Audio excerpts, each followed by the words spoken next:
Practicing, when we practice, for sure, questions come up. If you're really being sincere about it, you've got questions. And now, sometimes it feels a little daunting to ask a question in a big group when you don't know a whole lot of people. But this online column is a way of doing that. And if you want to go online, right on our homepage is a place that talks about the Q&A forum, and you just click here, and then you go and you type your question.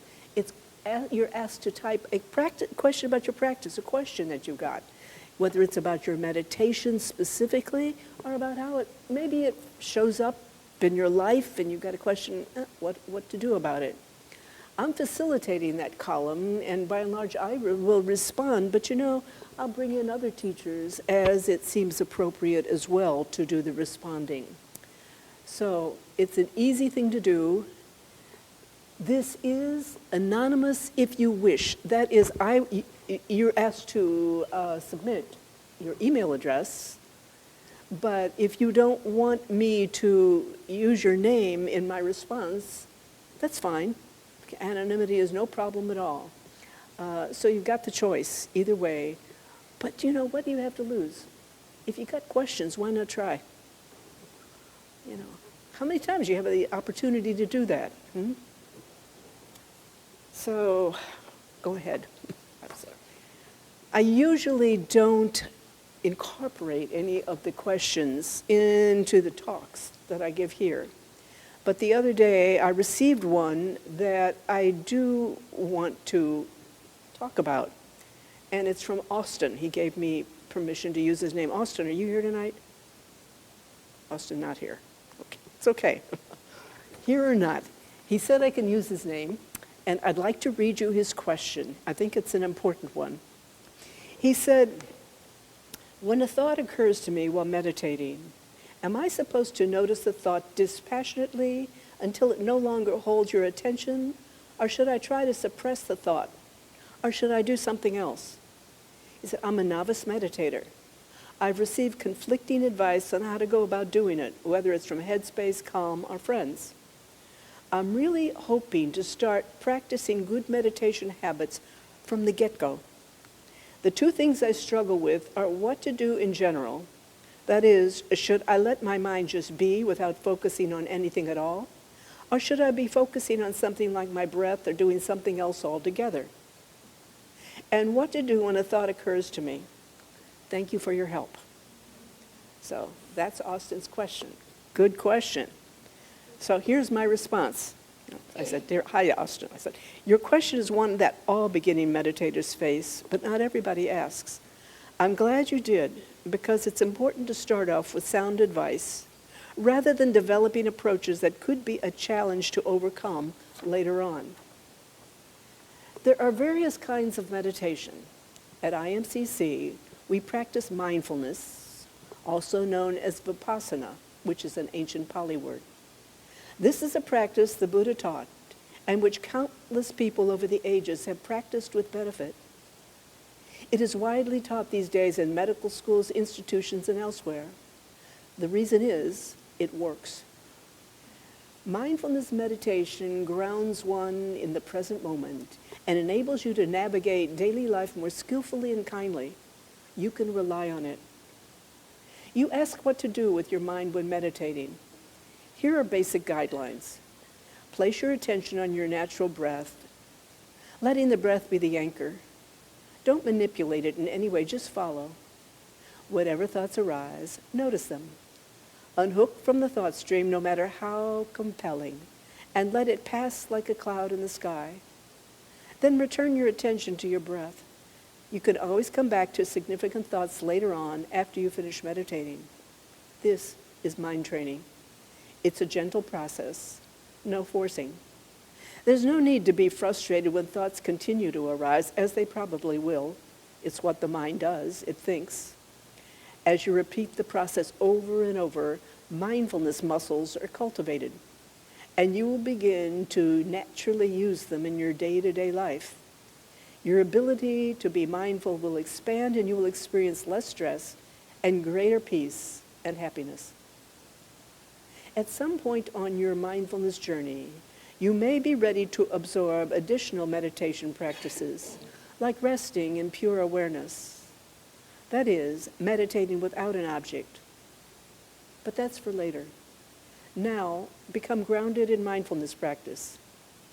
I hope this is helpful. You can receive fuller practice guidelines on Tuesday nights at IMCC. Or even better, as a way of starting off, take one of our 6-week introductory courses. So this is a promo and kind of a basic guidelines that you've heard it all, but it's putting it all in one place. So Austin's question really inspired my talk tonight. I want to talk about the Buddha's graduated path. That's what the body of his teaching is called, a graduated path. In these teachings, there's nothing that is hidden. All of it is expressed. Everything is said. It's not like, you come back later, 10 years from now, and we'll tell you the real secret of it. That's not it. You get the whole thing from the beginning. But the Buddha said all these things, and much of it for the first time. It hadn't been said before. And that was 2,500 years ago. It's a long time ago. The way he expressed then was different from the way we express now. Happily, there are many, many contemporary commentators, meditators, who have fleshed out and added to what the Buddha said and put it in language that we can more readily understand.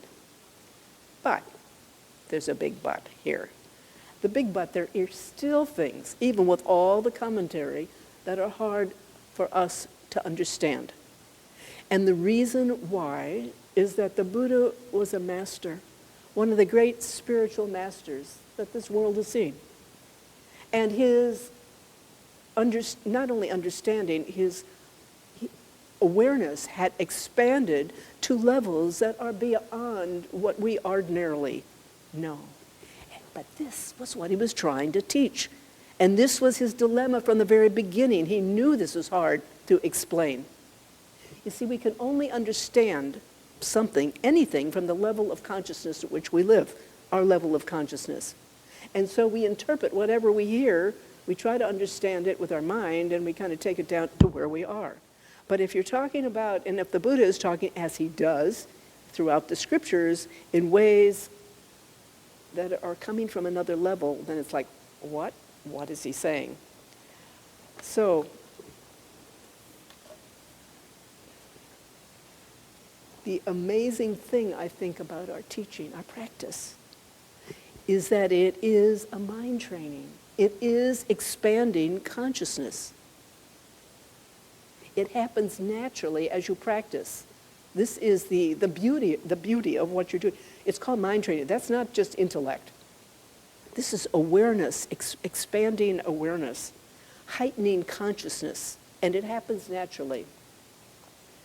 So there are starting places on this graduated path, places where we start, several. For example, practicing ethical behavior. Right from the beginning, the Buddha teaches ethical behavior. And in fact, here at IMCC, we've had courses, or at least once, maybe more than once, on Thursday nights, with the precepts, as they call them, ethical behavior. Some of you, I think, were in those courses. Also, mindfulness. Right from the beginning, the Buddha spoke about mindfulness. It's a fundamental quality, and I'll just say, the Buddha was the first one to speak historically about mindfulness. It wasn't the teaching and the practice that prevailed in India at the time, or the Indian subcontinent at the time when he lived. He was the one who formulated it. So we are just, in a sense, practicing as descendants of the Buddha's teaching from then. Mindfulness, then, is a fundamental quality that we cultivate on this path. Okay, so I'm going to define mindfulness. You've all heard it at least 1,000,000 times, but here's another one, probably the same thing you've always heard, and that is mindfulness is about being present with any object of awareness. We talked about breath here today. Any object of awareness could be your body, it could be sounds, it could be anything. Being present without judgment, just being present, and with kindness. That's it. It's so simple that it's really hard to grasp. We're constantly forgetting because our mind jumps in and it wants to judge and it wants to talk and it wants to do all those things, right? But that's what mindfulness is. Or one that I just like is bringing the body and the mind together in the same place at the same time. Like, wow, is that hard? Our body's sitting one place and our mind is scampering all over the place. So this is mindfulness. I said the Buddha originated the teachings and systematically expounded on the practice of mindfulness, by the way. One of the scriptures that we always talk about is called the Satipatthana. The foundations of mindfulness is a common, and not the only, but a common translation of that. He expounded at considerable length on it. So I've been saying just as short as a decade ago here in the West, this is pretty esoteric stuff, mindfulness. Not anymore. It's gotten really mainstream, I think, as everybody knows. And here I just brought a special issue of Time magazine. This one was, I think this came out last year. Mindfulness, the new science of health and happiness. Every article in here on mindfulness and how effective it is. So, it's pretty mainstream. Just everybody's got all kinds of mindfulness discussions going on. Mindfulness takes very naturally. I think it's such a success here, as I said earlier, because it does work. It makes a huge difference. But it's taken naturally. It takes naturally to our society, to our culture. And one reason why it has taken naturally to our culture is because I think we as a culture, and I mean here in the States, and the West in general, have an intense curiosity about material things. We want to know, we want to investigate things. There is an interesting saying that I think is relevant. We are a society where we want to make it new as opposed to make it do. Traditional societies have make it do. I mean, not any longer, but have been quite content for generation after generation to do what their forefathers had done. That still exists in some degree in some cultures. But we've never been like that. Particularly in this country where we were always started from scratch and we were expanding and so forth. So intense curiosity about material world, and lately it's turned inward to the world of the mind, So that's one reason why mindfulness, we are interested, we're restless, we want to know. A second reason, of course, is that mindfulness is a science of the mind.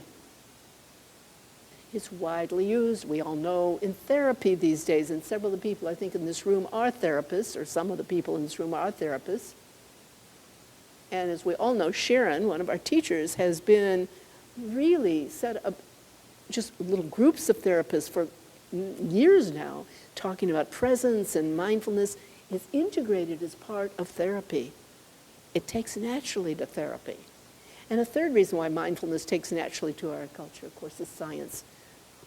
Our deep faith in science. And mindfulness is a science, or can be seen as a science. Okay, so all of you have seen this, and many of you were at the talk that Rick Hansen gave, who wrote this book, a few years ago. This is the Buddha's brain. He wasn't really talking about Buddhism so much as the neuroscience of, what do you call it, the subtitle is The Practical Neuroscience of Happiness, Love, and Wisdom. Like, wow, when you want to know that.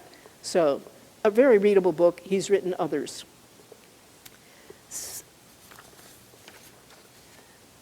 All of these factors combine and I think are a growing force in our secular society. So I teach MBSR at the University of Virginia. And it's totally focused on the secular, on what's secular. But I'll say we here at IMCC are focusing also on the Buddha, are focused and rooted in the Buddha's teachings. And the Buddha's teachings are more than what is simply secular. We can see the secular in them, and it is there. But whatever you want to call it, whether you want to call it spiritual, religious, secular, all of them are fine. We need to recognize what the Buddha's teachings is. The end of the teaching is about ending suffering. That's the goal. And another way to say ending suffering is liberation, freedom, true happiness. Flip side, same thing. He taught the graduated path.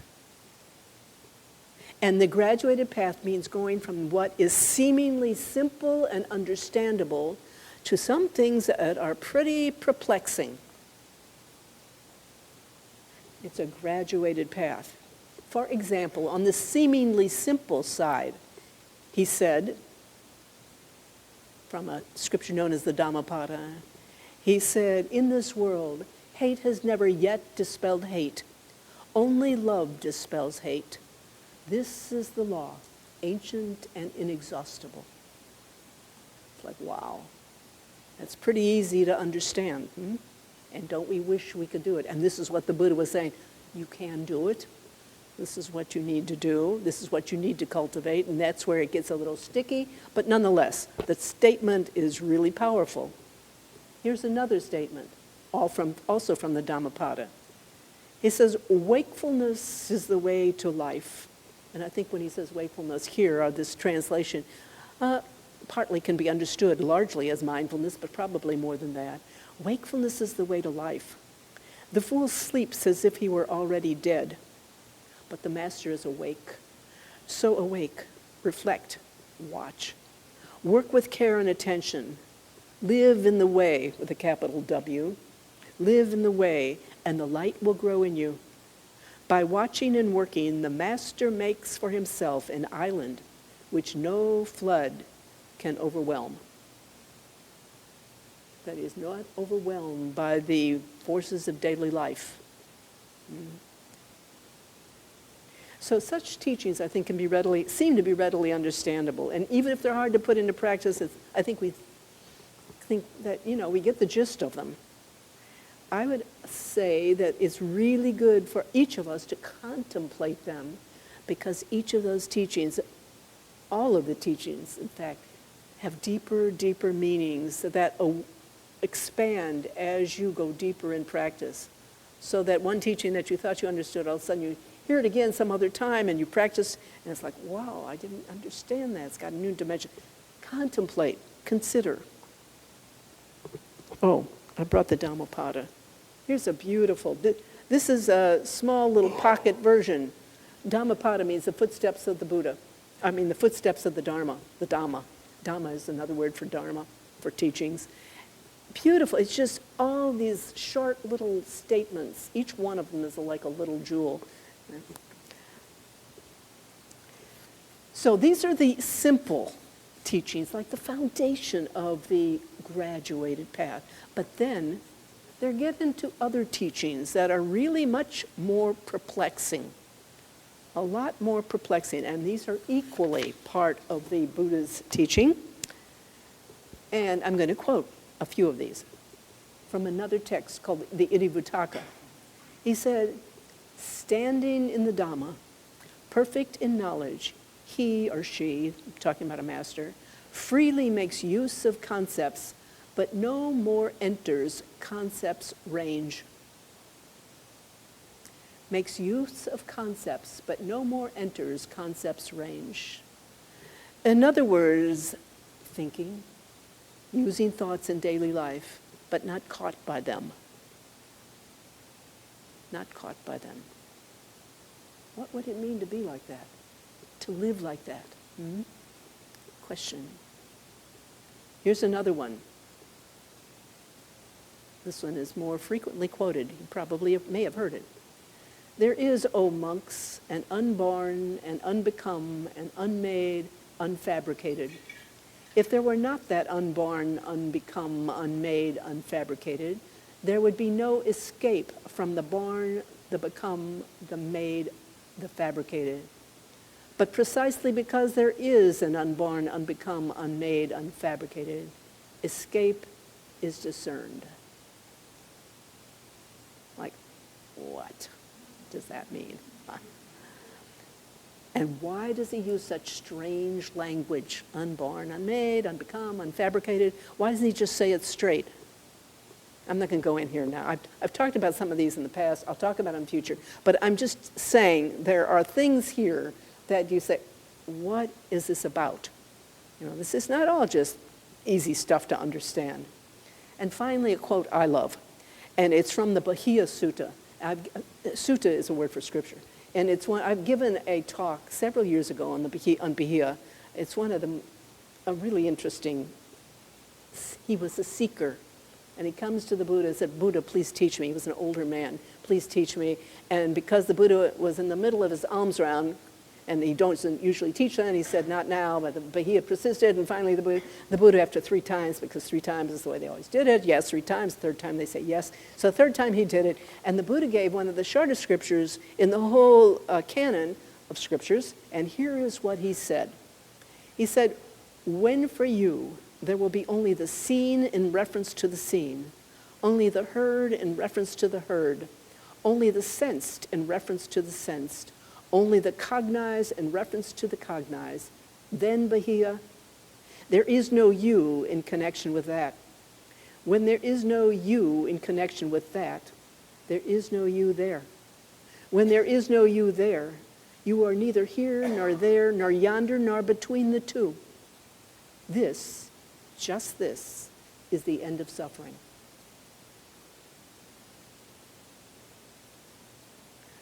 I think this is this is like a little jewel. It says so much, but it encompasses the graduated path.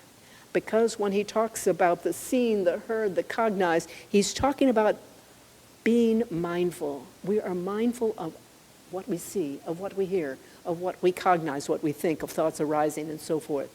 When we are truly, truly mindful, when we really go way down, way deep, there's no you there. That is recognized. That is understood. Now, maybe that hasn't happened yet for us, you, whatever. But this is the trajectory, he is saying. Right there, in these few words to Bahia, he's got it right there. And it said, by the way, I won't go into Bahia. We'll talk about that another time. But I think this is the teaching that expresses the link between mindfulness practice and all these rather seemingly obscure, like, what do you mean, no me there? Isn't that scary? This teaching, as I said, it's progressive. It just goes from what is obvious or seemingly obvious to what isn't the least bit obvious. And I think it's very natural for us to like certain parts of it or to favor certain parts of it. That is, some parts are going to speak to you more than other parts speak to you, right? I particularly like the heart qualities. You talked, and we did several, recently we did several Tuesday nights talking about the Brahma Viharas, thank you, Heather. The Brahma Viharas, the heart qualities, the divine abodes. What are they? They're loving kindness, compassion, empathetic joy, and equanimity. Qualities we can all kind of warm up to, right? But then it's natural also to find those that we really find difficult, and I think that the teachings on no you there is one of them. And I think we tend to think, I'm spending so much time in this practice trying to become a better me, a more loving, a more aware, a kinder, a more compassionate me, and now you're telling me there's no me there? I mean, this is really, really discouraging. And I'll tell you, I mentor on an online teacher training program, mindfulness teacher training program. And several months ago now, they had a choice of about 8 different topics that they wanted to focus on so that they could choose maybe, I can't remember, it's 4 or 5, and which ones that we would talk about over the months. Amongst them were topics like loving kindness, self-compassion, forgiveness, emptiness. I will say of the 8, every single one got some votes or several, except for emptiness, not a single vote.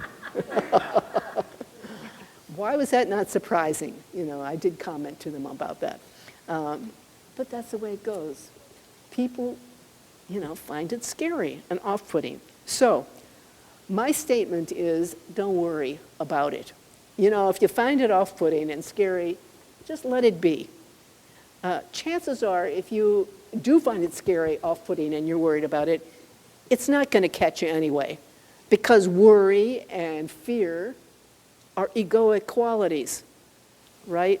So you are encouraging, you've got egoic qualities, ego. When you think about it, you're averse to it. It's the opposite direction than resting in no self. That's just the way it is. Now, having said that, like I also thought when I was writing this, like, really, what do I know? The fact is that you're involved in your practice, and it is a practice, whether we intend it or not, that's going to open and deepen your awareness. Who knows if no self is going to catch you? It may. Not to be worried. If it does, I can promise you it's not what you think it is. It's not going to make you kind of forget your past or forget your zip code or incapacitate you during the day. Not at all. In fact, it's what the Buddha was teaching. Freedom.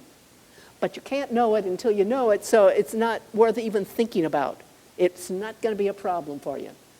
That's a lot of words, isn't it? But truthfully, I do know how we get very off-put by this, and we think later, I got enough to work on now about getting myself in order in my life. No self is something else. So it's part of the graduated path, folks. It's there. And even if we don't, even if it doesn't deeply call to you, even then, it's important to know that it's there, to be aware of it. Otherwise, it's like being in a small room. It just is endless. It's boundless. And we need to know, this is the graduated path. This is what the Buddha was teaching. That's where he was going with it all. So, the next point is all of it, though. The whole graduated path is good. Wherever you are on the graduated path is fine, is good. And I think that's the wonderful thing about this practice. All of it is good. And that's a quote from the Buddha. He said, this practice, his teaching, his Dharma, as he called it, was good in the beginning, good in the middle, and good in the end. Isn't that really wonderful? To remember good in the beginning, good in the middle, and good in the end. It is a teaching of great kindness. Great kindness. Everything's okay. It's about being where you are. That's all. Truly being where you are. What we are called to do is to be honest. That's all. About where we are. Not to pretend that we are way up there if we're not. Teacher Ram Dass has called that being phony holy. You don't want to be phony holy. We just want to be right where we are. The problem is when we feel, as we usually do, usually in our lives, we get all kinds of reasons to belittle ourselves. So we sometimes want to think we are further than we are. Oh, no. Buddha says, just be where you are. Pema Chodron, the Tibetan monk, nun, she said, has written a book called Start Where You Are. And that's just that simple. Just start exactly where you are. Even if you feel like, you're just like at ground, just off of near ground zero, just barely starting. All is well. All is well. Not to feel inferior, but just to pause, be patient, not to rush. Pause, look around at your territory, get to know it. And it is the being just honestly and simply where you are that actually is like the beginning and the end of the practice. Oh, it's just here. I mean, it is so amazing, it's like so many different levels. Just be here. Oh, that's all there is. That's it. Be here. Recognize. Just recognize. So, it's easy to think when you hear something like graduated path, that it sounds like, maybe school, like you get out of kindergarten, you graduate from kindergarten, you go into elementary, and you graduate from elementary, and the middle school, and high school, and so forth. In this path, we always practice all of it all the time. Just because mindfulness is right there from the get-go doesn't mean that we drop it later on because we become so advanced we don't need it. You always need it. You always practice it. In daily life, we always need it. And I was thinking, as I was thinking about this talk, courage, I think, is another name for our practice. It's courage. It is always inviting us, calling on us to be where we are, to face truth, just whatever it may be, without judgment, to be right there. That calls for courage. But you know what? We don't have to think. Even if you're scared to death, that's fine. It doesn't matter. Just do it. It's about doing it anyway, no matter how you feel about it. That's what the practice is asking us to do. Just be there. Like, oh.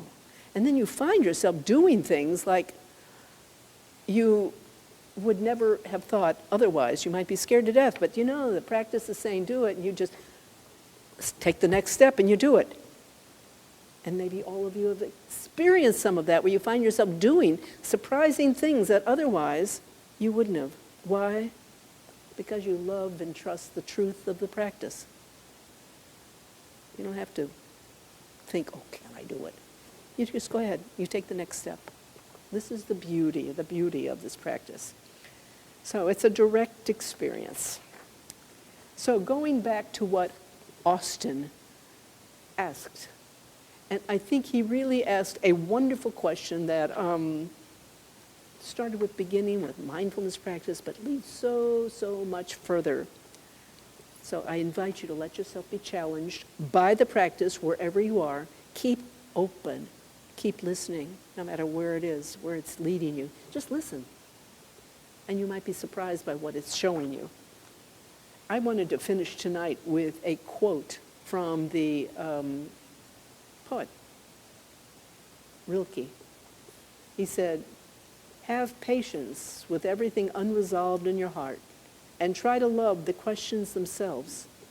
Don't search for the answers which could not be given to you now, because you would not be able to live them. And the point is to live everything. Live the questions now." It's just like our practice. Live the questions now. It's why you can live this teaching over and over. You practice again and again. Live the questions. The answers will be shown to you. Insight that comes. So I thank you for listening. And I really urge you, ask your questions. If you've got questions, do ask. You're welcome to send them into our Q&A forum. We also have some small practice groups that are going on right now. And some of the teachers have 4 people who come monthly for a 6-month period. And that's a wonderful way of doing it too. But if you're not in one of those, and even if you are, whatever, but if you're not, send in your question if you've got them.